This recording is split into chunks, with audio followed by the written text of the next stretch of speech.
আবারও বিমান হামলা চালিয়েছে ইসরায়েলি বাহিনী, যা যুদ্ধবিরতির চুক্তি লঙ্ঘনের সাথে সাথে ইসরায়েলি মদতদাতা ট্রাম্পকে উপেক্ষা করারও একটি নতুন উদাহরণ।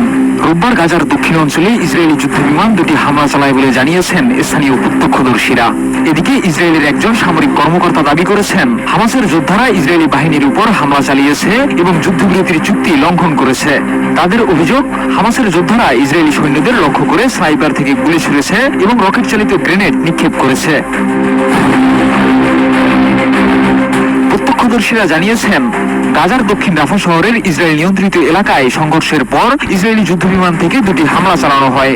একাধিক সংবাদ সংস্থা জানিয়েছে, এই হামলার পর ঘটনাস্থলে বিস্ফোরণ ও আইইডি বিস্ফোরণের খবর পাওয়া গেছে, যার ফলে ইসরায়েলি সৈন্যরা আহত হয়েছেন।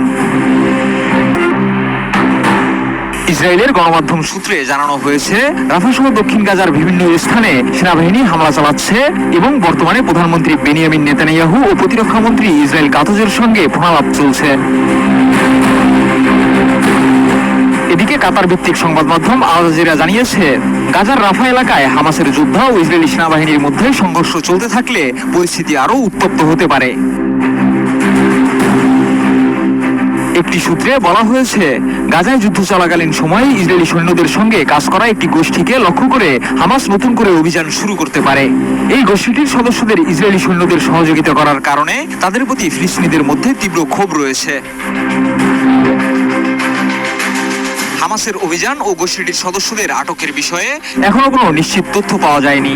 তবে বিশেষজ্ঞরা বলছেন, এই সংঘর্ষ পরিস্থিতি আরো জটিল ও তীব্র হতে পারে, যা গাজায় নতুন ধরনের উত্তেজনা সৃষ্টি করবে।